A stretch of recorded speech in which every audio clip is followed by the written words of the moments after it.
జై శ్రీమన్నారాయణ. సంకల్పబలం. రామానుజుల వారు జీవించి ఉన్న కాలంలో విజయనగరంలో ఒక ముసలి బిచ్చగత్తె ఉండేది. ఆమె అసలు పేరేమిటో ఎవ్వరికీ తెలియదు.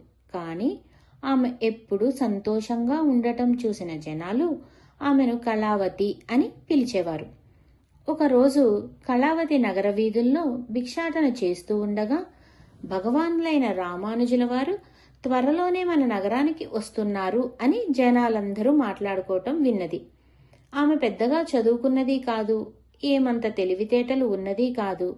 రామానుజుల వారి గురించి ఆమె అంతవరకు ఏనాడు వినలేదు కూడా. అయినా రామానుజుల వారు రావటం అనే సంగతి మటుకు ఆమెకు ఎందుకో చాలా నచ్చింది.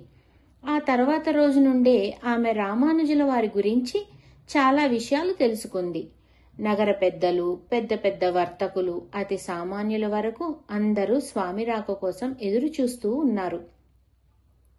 రామానుజుల వారి కోసం ఎవరి తాహతకు తగినట్టుగా వాళ్ళు ఏవేవో బహుమతులు తీసుకువెళ్తున్నారు. రామానుజుల వారికి మాత్రం ఎవరేమిచ్చినా తీసుకుంటారు. కానీ ఆయనకు భక్తి తప్ప మరేమీ అక్కర్లేదట. ఇలా ఏవేవో చెప్పుకుంటున్నారు జనం. కళావతి తనకు తెలియకుండానే రామానుజుల వారి కోసం ఎదురు చూస్తూ ఉంది.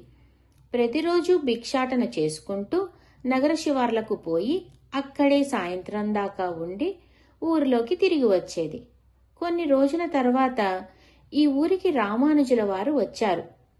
కళావతి ఆ సమయానికి నగర శివారుల్లోనే ఉంది. రామానుజుల వారి వెంట అనేక మంది భక్తులు చకచకా నడుచుకుంటూ కళావతిని దాటుకుని పోయారు.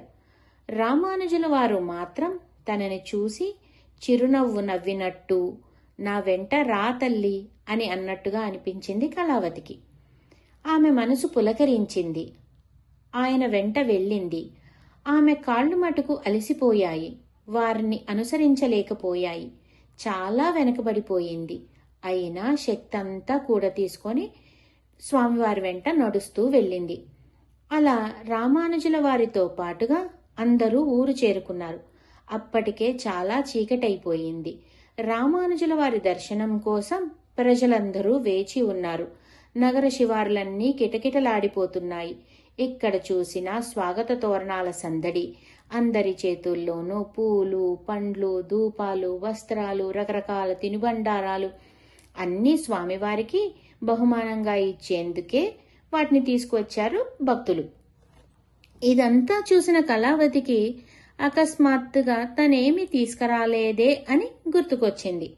అంత గొప్ప స్వామిని చూడటానికి వెళ్తున్నాము, ఉత్తి చేత్తో వెళ్తే ఏం బాగుంటుంది అనుకుంది. వెంటనే తన దగ్గర ఏమైనా ఉందా అని తన చేతి సంచిలోంచి వెతకసాగింది. ఒక చిన్న నాణ్యం మాత్రం దొరికింది. ఆ నాణ్యాన్ని పట్టుకొని పక్కనే కనపడుతున్న శెట్టిగారి కొట్టు దగ్గరికి వెళ్లి ఆ నాణ్యానికి సరిపడా నూనె ఇమ్మంది. ఈ నాణ్యం ధరకు ఏం నూనె వస్తుందమ్మా అన్నారు శెట్టిగారు. కళావతి తన కొంచెం కొంగును చింపి శెట్టిగారికి ఇచ్చి, ఈ కొంగు తడిసే అంత నూనె ఇవ్వయ్యా చాలు, భగవానుల ముందు దీపం వెలిగిస్తాను అని ప్రాధేయపడింది. భగవానుడు అనేసరికి శెట్టిగారు మెత్తపడి పీలికని నూనెలో తడిపిచ్చేశాడు. కళావతి దాన్ని పట్టుకొని పోయి రామానుజుల వారు బస చేసిన ఆలయానికి చేరుకుంది. అక్కడ ఇసుక వేస్తే రాలనంత జనం. అక్కడ ఒక మూలగా మట్టి ప్రమిద కనిపించింది. దానిలో ఈ ఒత్తిని వేసి వెలిగించి ఈ దీపం ముందు మోకరిల్లి, స్వామి మీకిచ్చేందుకు నా దగ్గర ఈ చిన్న దీపం తప్ప వేరేదీ లేదు. అయినా నేను వెలిగించిన ఈ దీపం చీకట్లను పారుద్రోలాలి. ఇక్కడున్న వీళ్ళందరికీ అంతులేని జ్ఞానం లభించేందుకు ఈ దీపం సాయపడాలి. అజ్ఞానపు పొరలన్నీ నశించాలి. అంతటా వెలుగులు వెరచిమ్మాలి అని కోరుకుంది.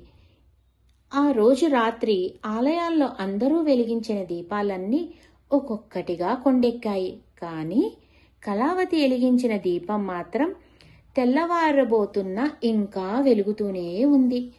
తెల్లవారుజామున దీపపు ప్రమిదలన్నీ సేకరించి ఒకచోట పెట్టేందుకు స్వామివారి శిష్యులు వచ్చారు. ఆ దీపాన్ని చూసి దీపంలో ఒత్తి ఇంకా కొత్తగానే ఉంది, దీపం మాత్రం వెలుగుతూనే ఉంది. ఉదయం పూట దీపంతో ఏం పని ఉంది, ఈరోజు రాత్రికి మళ్లీ వెలిగించుకోవచ్చులే అని ఆ దీపాన్ని ఆర్పబోయారు. ఎన్నిసార్లు ఆర్పినా ఆ దీపం మళ్లీ మళ్లీ వెలుగుతూనే ఉంది. దీన్ని గమనించిన రామానుజుల వారు చిరునవ్వు నవ్వి అతన్ని వారిస్తూ, ఇది ఇప్పట్లో ఆరదు. కళావతి వెలిగించిన ఈ జ్ఞానదీపం ఆమెకే కాదు, ఎందరికో ఆసరా అవుతుంది. ఈ జ్ఞానాగ్నిలో అనేక జీవులు కర్మలు సమూలంగా నశించిపోనున్నాయి. పవిత్రమైన హృదయంతో, బలమైన సంకల్పంతో వెలిగించిన ఈ దీపం వల్ల ఆమె ఇప్పటికే పరిశుద్ధురాలయ్యింది. తన సొంత తపస్సు ఫలితంగా ఆమె రానున్న కాలంలో దీపకాంతి అనే పేరుతో మహాభక్తురాలవుతుంది అని చెప్పారు రామానుజుల వారు. దీని ద్వారా మనం తెలుసుకోవలసినది ఏమిటంటే, మనం చేసే పనులకు బలాన్ని చేకూర్చేది మన మనసులోని శుద్ధత, పవిత్రతలే. జై శ్రీమన్నారాయణ.